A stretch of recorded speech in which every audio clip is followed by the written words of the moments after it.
সিদ্ধান্ত গ্রহণ করেন। ত্যাগ কিভাবে করবেন? একটা পরিবার কয়েকজন সদস্য আছেন, পঞ্চগড়ে চলে যান, নীলফামারীতে চলে যাব, রংপুরে চলে যাব, এমন এলাকাতে চলে যাব, কথার কথা কয়েকটা বললাম, যে এলাকাতে মানুষের অনেক নিড আছে, মানুষ কষ্টে দিনাতিপাত করে, অনেক গরিব অনেক অভাবী মানুষ সেখানে আছে, সেখানে একটু চলে যান, যে হোটেলে একটা রুম নেন এবং দিনের বেলা বাচ্চাদেরকে নিয়ে চলে যান, গহীন গ্রামের ভিতরে ঢুকে যান, মানুষের জীবনযাপন দেখেন, বাচ্চাদেরকে বোঝান যে তোমরা কিভাবে চলো আর এরা কিভাবে চলে, তারা কত কষ্ট করে, তাদের শিশুরা কত কষ্ট করে স্কুলে যায়, তাদের লাইফ কি আর তোমার লাইফস্টাইল কি, বাচ্চাদেরকে একটু দেখান এবং তাদের হাত দিয়ে তাদেরকে সহায়তা করান, সাহায্য করান। সন্তানদের মধ্যে মানবিক মূল্যবোধ জাগ্রত হবে ইনশাআল্লাহ। তরুণ যারা আছে 2-4-5 বন্ধু মিলে চলে যান। কনকনে শীতে কত কষ্ট করে মানুষ, একটু যেয়ে দেখেন কি শীত পড়ে সে সমস্ত এলাকায়। শীতের কারণে মানুষ মারা পর্যন্ত যায়। 2-4টা জামা নিয়ে যান, 2-4টা পোশাক নিয়ে যান, 2-4টা চাদর কিনে নিয়ে যান, গ্রামে ঘরে ঘরে গিয়ে মানুষের পুরাতন কাপড় কালেকশন করেন, 1 বস্তা 2 বস্তা কাপড় নিয়ে 2-4 বন্ধু নিয়ে চলে যান, গিয়ে মানুষের পাশে একটু দাঁড়ান। আল্লাহর কসম করে বলছি, ভোগে যে আনন্দ পাবেন তার চাইতে অনেক গুণ বেশি আনন্দ পাবেন মানুষের জন্য কিছু করতে পারলে।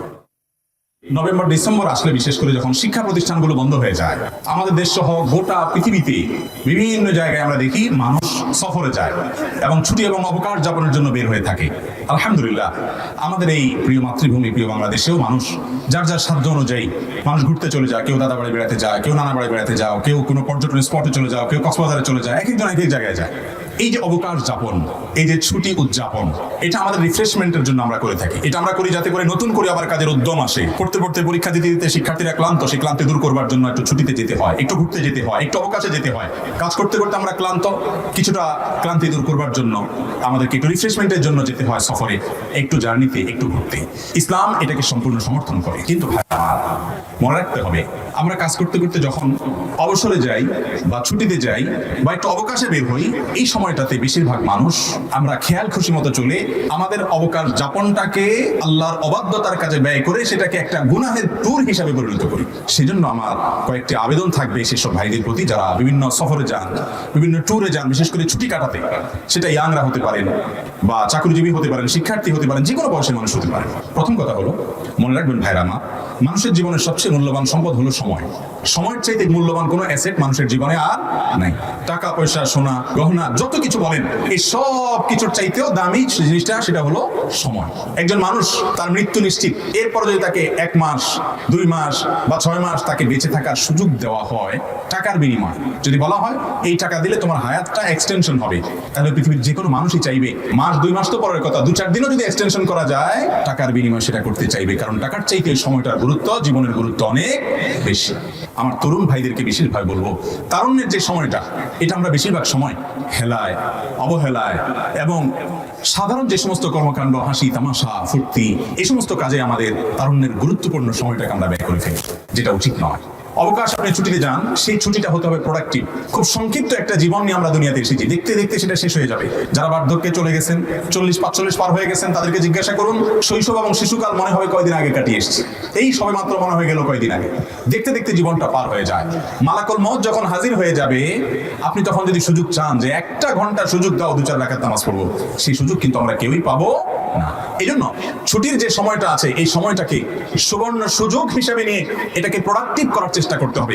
ইমানদার কখনো আনপ্রোডাক্টিভ কাজ করতে পারে না, অযথা সময় নষ্ট করতে পারে না। ফাদাফলাহাল মুমিনুন আল্লাযীনা হুম ফি সালাতিহিম খাশিউন। ইমানদারদের মধ্যে সেই ইমানদার সফল হয় যে অহেতুক অনর্থক কাজ থেকে নিজেকে বাঁচিয়ে রাখতে পারে। ভাইরা আমার, ছুটি, আনন্দ, বিনোদন, এটা আপনি কাটানোর পাশাপাশি এটাকে প্রোডাক্টিভ করার জন্য কয়েকটি পরামর্শের প্রথম পরামর্শ হলো, আপনি ছুটির সময়টাতে কোরআনের কিছু সূরা, ছোট ছোট সূরা মুখস্থ করার জন্য পরিকল্পনা করেন। সারা বছর জুড়ে আমরা অনেকে কোরআনকে সময় দিতে পারি না। কিয়ামতের ময়দানে রাসূল করিম সাল্লাল্লাহু আলাইহি ওয়াসাল্লাম আল্লাহর আদালতে নালিশ করবেন এবং বলবেন, আল্লাহ, আমার কওম কোরআনকে পরিহার করেছে, পরিত্যাগ করেছে, কোরআনকে সময় দেয়নি। ছুটির এই সময়টাতে ছোট ছোট সূরা, একটা সূরা মুখস্থ করেন, 2টা সূরা মুখস্থ করেন। নামাজে মনোযোগ হয় না, সবাই অভিযোগ করেন, একই সূরা বারবার সব সময় পড়তে থাকেন। একটু নতুন একটা সূরা মুখস্থ করেন, সেটাকে আপনি নামাজে ট্রায়াল করেন, দেখবেন মনোযোগ আসবে ইনশাআল্লাহ। তাহলে ছুটির এই সময়টাতে আমরা ছোট ছোট সূরা পড়তে পারি, বুঝে পড়ার চেষ্টা করি, কোরআনের অর্থ জানার চেষ্টা করতে পারি, কিছু হাদিস জানার চেষ্টা করতে পারি। এটা যদি আপনি করেন, ইনশাআল্লাহ আপনার ছুটিটা বরকতময় হবে এবং সুন্দরভাবে কাটাবে।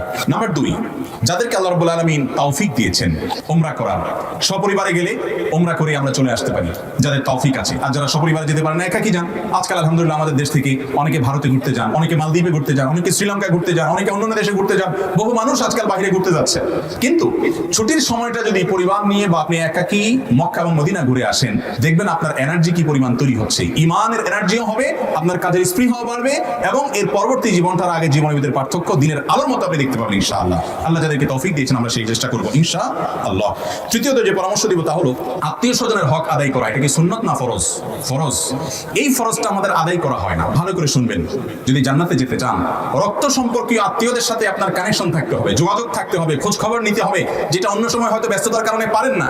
এই ছুটির সময় অবসর সময় একটু তালিকা করে আপনার খালা, আপনার ফুফু, আপনার চাচা, আপনার চাচাতো ভাই বোন, আপনার আপন ভাই বোন, আপনার ভাস্তা ভাতিজি, আপনার ভাগনা ভাগ্নি, আপনার রক্ত সম্পর্কীয় যারা আছেন, আপনার ময়মুরব্বী যারা আছেন, তাদের তালিকা করে প্রতিদিন 2 মিনিট 4 মিনিট করে কথা বলেন। অন্য সময় কথা বলতে পারেন না, এই ফরজটা আদায় করার জন্য অবসর সময়টাকে আপনি ব্যয় করেন। আর 4 নম্বর পরামর্শ হলো স্কিল ডেভেলপমেন্ট করেন। আমাদের যার যে কাজটা জানা নাই, আপনি একটা প্রোগ্রাম জানেন না কম্পিউটারে, সেটা একটু শেখার জন্য উদ্যোগী হন। আপনি একটা নতুন কিছু শেখার জন্য চেষ্টা করেন। এই সময়টাতে আপনি ভালো একটা কোর্স করেন অনলাইনে, অফলাইনে, অনেক উদ্যোগ আজকাল আছে। এটার মাধ্যমে আপনার এই ছুটিটা বিনোদনের পাশাপাশি, অবসরের পাশাপাশি, রেস্টের পাশাপাশি, রিফ্রেশমেন্টের পাশাপাশি ইনশাআল্লাহ মোর প্রোডাক্টিভ হবে। এই কাজটা আমি করার জন্য বিনীতভাবে আমাদের তরুণ ভাইদেরকে আমি আহ্বান করবো। আমাদের অনেকেই আছে যে আমাদের স্কিল নাই, আমাদের তেমন কোনো দক্ষতা নেই, বা একটা দুটো দক্ষতা আছে, কেউ কম্পিউটারে শুধুমাত্র MS ওয়ার্ড জানে আর কিছু জানে না। ভাই আরো 2-4টা প্রোগ্রাম শিখেন। যত বেশি দক্ষ হবেন এই পৃথিবী আপনার তত বেশি মূল্য দিবে। আর আল্লাহর কাছে শক্তিশালী, দক্ষ ইমানদার দুর্বল ইমানদারের চেয়ে বেশি প্রিয়। এই জন্য যত বেশি দক্ষতা বাড়াবেন আল্লাহর কাছেও প্রিয় হবেন, দুনিয়াতে আপনার ভালো হবে। ছুটির সময়টাতে বিশেষ করে এই কাজটা আমরা করবো ইনশাআল্লাহ বিইذنিল্লাহ। 5 নম্বর পরামর্শ হলো, এই পরামর্শটা বিশেষ করে তরুণদের জন্য এবং সকলের জন্য প্রযোজ্য, এবং এই আমার সব পরামর্শগুলোর ভিতরে এটা হলো সবচেয়ে মূল পয়েন্ট, এবং আমি এটাকে বিশেষভাবে ফোকাস করতে চাই। সেটা হলো অবসর এবং অবকাশ যাপন করার জন্য আমরা চলে যাই কক্সবাজারে, আমরা চলে যাই সেন্ট মার্টিনে, আমরা চলে যাই সুন্দরবনে, আমরা চলে যাই অন্যান্য জায়গায়, যাই, ভালো কথা, আলহামদুলিল্লাহ, দোষের কিছু না। কিন্তু এর পাশাপাশি মাঝে মধ্যে ভোগের পাশাপাশি অবসরের সময়টাতে ত্যাগের সিদ্ধান্ত গ্রহণ করেন। ত্যাগ কিভাবে করবেন?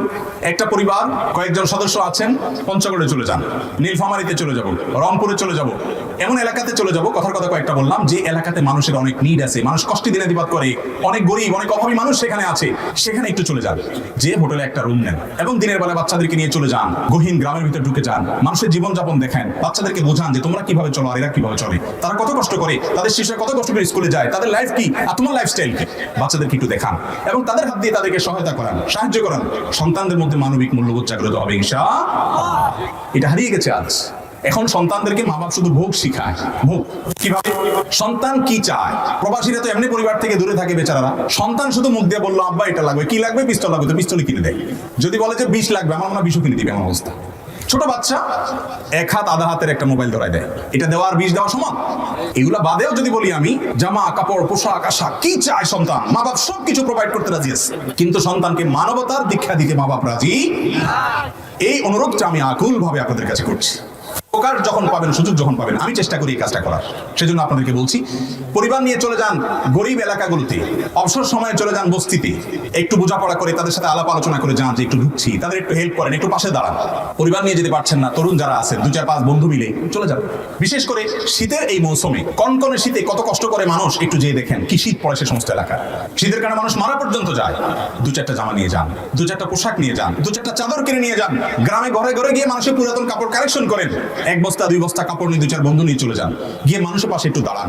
আল্লাহর কসম করে বলছি, ভোগে যে আনন্দ পাবেন কক্সবাজারের ট্যুরে বা অন্যান্য পর্যটন ট্যুরে, সেগুলো যাওয়ার দরকার আছে, আল্লাহর জমিনে সেগুলো দেখার দরকার আছে, কিন্তু তার চাইতে অনেক গুণ বেশি আনন্দ পাবেন মানুষের জন্য কিছু করতে পারলে। আলহামদুলিল্লাহ, আমাকে আল্লাহ তাআলা বুঝজ্ঞান দিয়েছেন থেকে আমি এটাতে খুব এনজয় করি, খুব ভালো লাগে। আমাদের আসুন্নাহ ফাউন্ডেশন আপনারা জানেন, দেশের প্রত্যন্ত অঞ্চলে মানুষের পাশে দাঁড়ানোর জন্য ক্ষুদ্র প্রয়াস আমরা করে থাকি, ক্ষুদ্র চেষ্টা করে থাকি আপনাদের সহযোগিতা নিয়ে। এবং আমি নিজে বিভিন্ন ব্যস্ততার মধ্যেও সেই সমস্ত জায়গায় যাই, কারণ অভাবী মানুষদের মধ্যে থাকলে আল্লাহর নিয়ামতের কথা মনে হয়। তাদের হাতে কিছু তুলে দিলে, তাদের মুখে যখন হাসিটা ফুটবে, আপনার ভেতরকার রূপ জাগ্রত হবে, আপনার ভিতরে মনুষ্যত্ব জাগ্রত হবে, মানবতা জাগ্রত হবে। আজ এত হানাহানি, এত খুনাখুনি, এত কাটাকাটি, এত মারামারি, এত অশান্তি আমাদের সমাজটাতে, এর অন্যতম একটা কারণ হলো আমরা সবাই ভোগবাদী হয়ে আসছি, আমরা ত্যাগবাদী হচ্ছি না। আমরা আজকে ত্যাগই হচ্ছি না, সবাই ভোগী হচ্ছি। সবাই কিভাবে ভোগ করবো সেই চিন্তায় আছে। ত্যাগের চেষ্টা করবো তো ইনশাআল্লাহ। তরুণ ভাইরা, আপনারা জাগলে সমাজ জেগে যাবে, এদেশের কোনো মানুষ কষ্টে থাকবে না। ইসলাম আমাদেরকে শুধুমাত্র সালাত সিয়ামই শিখাই নাই, ইসলাম আমাদেরকে মানুষের সেবা করার শিক্ষাও দিয়েছে। এই জন্য ছুটির সময়টাতে বনভোজনে কক্সবাজার বহু গিয়েছেন, একটু উত্তরবঙ্গের দিকে যান, সেখানে আনন্দ ফুর্তি করেন হালাল পন্থায়। এর পাশাপাশি অভাবী মানুষের কষ্ট দেখলেও আপনি যে সুখে আছেন সেই জন্য যে আনন্দ হবে, সেই আনন্দটা আপনার ভোগের চেয়ে কম না, অনেক বেশি হবে। আল্লাহ আমাদেরকে তৌফিক দান করুন। 6 নম্বর পরামর্শ হলো, আজকাল তরুণরা বিশেষ করে সিনিয়র এবং মুরব্বীদের সান্নিধ্য এবং সাহচর্য থেকে বঞ্চিত। দুর্ভাগ্য তাদের সময় নেই। স্কুল কলেজ এত এঙ্গেজমেন্ট, কোচিং, আবার এদিকে ফেসবুকে এক একজনের 5000 করে বন্ধু। এত বন্ধুর হক আদায় করা, 5 জনের হক আদায় করা যায় না? 5000 বন্ধুর হক। এক বন্ধুর পোস্টে লাইক দেয় না, সে নাখুশ হয়ে গেছে, আনফ্রেন্ড করে দিছে। তারা কিভাবে খুশি করবে সেই চেষ্টা। আরেক বন্ধু মেসেজে বলছে যে হ্যাঁ আপনার পোস্টে সবসময় লাইক দেয়, আপনি কখনো দিলেন না, এবার তারে খুশি করার চেষ্টা। এই সমস্ত প্লাস্টিকের বন্ধু খুশি করতে করতে আসল আপন যারা দাদা, চাচা, ফুফু, মুরব্বীরা, তাদেরকে সময় দেওয়ার সুযোগ আমাদের তরুণদের এখন আর হয় না। এই জিনিসটা কি ভালো না খারাপ? এটা বোঝার জন্য পণ্ডিত হওয়ার দরকার। একটা শিশুও বোঝে এটা খারাপ, কিন্তু এই খারাপের ভিতরে আমরা ডুবে গেছি কি যাইনি? ছুটির সময়গুলোতে পরীক্ষা টরীক্ষা হয়ে গেছে, যুবক ভাই আমার একটু ব্যতিক্রম হওয়ার চেষ্টা করেন। সবাই স্রোতে গা ভাসায়, সবাই নষ্টামির পথে চলে যায়, সবাই নোংরামির পথে চলে যায়। আপনি একটু স্রোতের বিপরীতে চলেন, 2-4 জন বন্ধুকে নিয়ে চলেন, আমরা একটু ভালো কাজ করি। চলে একজন মুরব্বীর কাছে যাই, একজন আলেমের কাছে বসে কিছু নসিহত শুনি, নিজের কিছু সমস্যার সমাধান নেওয়ার চেষ্টা করি। সিনিয়রদেরকে একটু শ্রদ্ধা করি, মুরব্বীদেরকে সম্মান করি। আপনজন যারা রক্ত সম্পর্কীয় সিনিয়র আছেন, বাবার চাইতে বড় বাবা, বাবার বয়সে আছেন, তাদেরকে একটু রেসপেক্ট করি, একটু তাদের সামনে দোজানো হয়ে বসে শ্রদ্ধা করে আসি। এটা ইবাদত। এই ইবাদত আজ আমাদের কাছ থেকে হারিয়ে গেছে। যারা বিভিন্ন বনভোজনে যান অথবা বিভিন্ন পর্যটন স্পটগুলোতে যান, তারা সতর্কতার সাথে যাবেন। প্রতি বছর আমাদের কষ্ট লাগে যে সফরে বের হয়েছে, হয়তো কোথাও ঘুরতে গেছে, সেখানে দুর্ঘটনায় আপনার বিপদ হয়েছে, কেউ মারা গেছে, কেউ পানিতে ডুবে গেছে, সমুদ্র পাড়ে যেখানে সেখানে পাও দিয়েছে, সেখান থেকে তার জীবনহানি হয়ে গেছে। এরকম ঘটনা আমরা প্রায় শুনতে পাই। অতএব সফরের আগে সতর্কতার যত পন্থা আছে সেগুলো জেনে শুনে সতর্ক হয়ে যাবেন এবং সিনিয়রদেরকে সাথে রাখবেন। আজকাল যুবকরা মুরব্বীদের রাখতে চায় না, তারা নিজেরা একটু ফুর্তি ফার্তা করবে, কোনো সিনিয়র সাথে থাকুক এটা তারা চায় না, যার কারণে তাদের বিপদ তারাই ডেকে আনে। মনে রাখবেন, সিনিয়র এবং মুরব্বীদের সাহচর্য ছাড়া, তাদের তত্ত্বাবধান ছাড়া যুবকরা কখনো পরিপূর্ণ সফল কাম হতে পারে না। যে যুবক লাগামহীন, নিজেকেই স্বয়ং সম্পন্ন মনে করি, সে কখনো সফল কাম হয় না, হতে পারে না, সাময়িক হতে পারে, এক সময় সে ধরা খাবে। এই জন্য সফরের আগে বিষয়গুলো আমরা মাথায় রাখবো এবং সতর্ক থাকবো। অসতর্ক হয়ে যদি কেউ নিজের জীবনকে ধ্বংসের দিকে নিয়ে যায়, সে আল্লাহর কাছে জবাব দিতে মুখোমুখি করতে হবে, সাবধান হতে হবে। 8 নম্বর হলো, শুধু এই সতর্ক হলে হবে না, শরীয়ত সফরের কি মাসআলা মাসাইল রেখেছে সেগুলো জানতে হবে। সফরের ফরজ নামাজকে আল্লাহ তাআলা অর্ধেক করে দিয়েছেন, সেখানে আমরা অন্যান্য ইবাদত বন্দেগী কিভাবে করব, রোজার ক্ষেত্রে ইসলাম কি ছাড় দিয়েছে, সফরে যাওয়ার সময় আল্লাহর কাছে কি দোয়া, আমরা এই সমস্ত দোয়া টোয়া করি না। এক এক দুর্ঘটনায় অনেক মানুষ মারা যায়, বড় হাউ চাষ করি, আসল জায়গায় আমরা হাত দিই না। যেমন সফরে যাওয়ার আগে এই জিনিসগুলো আমরা শিখে নেব ইনশাআল্লাহ। 9 নম্বর এবং সর্বশেষ পরামর্শ হলো, এই টাইমটাতে পরিবারকে সময় দিবেন। আজকাল তো আমাদের সময় নেই, সবাই হাতে মোবাইল আছে, হাত তুলে মোবাইলে শয়তানের কাছে মোনাজাত করি, আমরা সোশ্যাল মিডিয়াতে গুনাহের কাজ করে শয়তানের কাছে মোনাজাত করি, পরিবারকে সময় দেই না। ছুটি পাইছি, এই তো সুযোগ পাইছি, মোবাইলে স্ক্রল করতে করতে করতে করতে আঙ্গুলের মাথা ক্ষয়, এন্ডিং নেই, কোনো শেষ নেই। এই কাজগুলো না করে পরিবারকে আমরা ছুটিতে একটু সময় দেবো, একটু আপনার তাদের সাথে কথাবার্তা বলা, গল্প গুজব করা, তাদের কাজে সহায়তা করা, ছোট ভাইদেরকে ছোট বোনদেরকে সময় দেওয়া। এগুলো এখন রূপকথার গল্পের মতো, আমার কাছে এগুলো ভালো লাগে না। যদি বলা হয় যে ফেসবুকে নতুন একটা অ্যাক্সেস আসছে, নতুন একটা ফিচার আসছে, এটা যদি বলে দেওয়া হয় যে এটাতে এটা হয়ে যায়, তাহলে এখন সবাই লাভ দিয়ে উঠবে এবং সবাই খুশি হয়ে যাবে। কিন্তু আমি যেটা বলতেছি সেটা আপনার জীবন গঠন হবে, সেটা দিয়ে আপনার আখিরাত গঠন হবে। আল্লাহ তাআলা আমাদেরকে আমলের তৌফিক দান করুন। এই সময়টাতে আমরা অনেকে গান বাজনা অন্য সময় না শুনলে এই সময় করি, বিশেষ করে যখন যুবকরা বনভোজনে যান, অন্য সময় গান না শুনলে এই সময় গান তো না শুনলে হয় না। শুধু গান নিজে শুনলেও হয় না অবশ্য, বাসের উপরে ট্রাকের উপরে আবার কয়েকটা বড় বড় মাইক লাগাই দিয়ে যান, যাইতে যাইতে এখান থেকে কক্সবাজার পর্যন্ত কয়েক হাজার মানুষকে গান শুনে শুধু নিজে গুনাহ করে পোষায় না তো, জান্নাত যাইতে এত অল্প গুনাহ দিয়ে হবে না তো। এই জন্য পুরা পথের সমস্ত মানুষকে, হাজার হাজার মানুষকে গুনাহ করাইয়া তাদের সবার সমপরিমাণ গুনার ভাগ নিয়া সফর করে তারপরে আসি, এমন ভাবে যে জাহান্নামে যাওয়ার জন্য বিশাল পুঁজি নিয়ে আমরা বাড়ি। ঠিক না বেঠিক? আপনি একজন তরুণ, আপনি একজন শিক্ষিত অথবা শিক্ষার্থী হিসাবে একটু চিন্তা করুন, আপনার মাইকের আওয়াজে পুরোটা পথে যত মানুষের কষ্ট হবে, এই সবাইকে কষ্ট দেওয়ার কারণে আপনার আমল নামাতে গান কেন, ভালো জিনিস দিয়েও যদি মানুষকে কষ্ট দেন, গুনাহ হবে কি হবে না? কোনো মানুষের অধিকার নষ্ট করা যাবে না, কাউকে কষ্ট দেওয়া যাবে না, তাহলে ভালো মুসলমান হওয়া যাবে না। এই জন্য সফরে যারা হারাম কাজ করেন, মিউজিক ইত্যাদি ডুবে থাকেন, আল্লাহর ভয় থাকা উচিত। যে কোনো মুহূর্তে অ্যাক্সিডেন্টের মৃত্যু এমনিও হতে পারে, সফরে আরো বেশি, সেখানে আল্লাহর জিকির হবে। কোন অবস্থাতে আমরা যেন অপরাধ না করি, আল্লাহ তাআলা আমাদেরকে বুঝার তৌফিক দান করুন।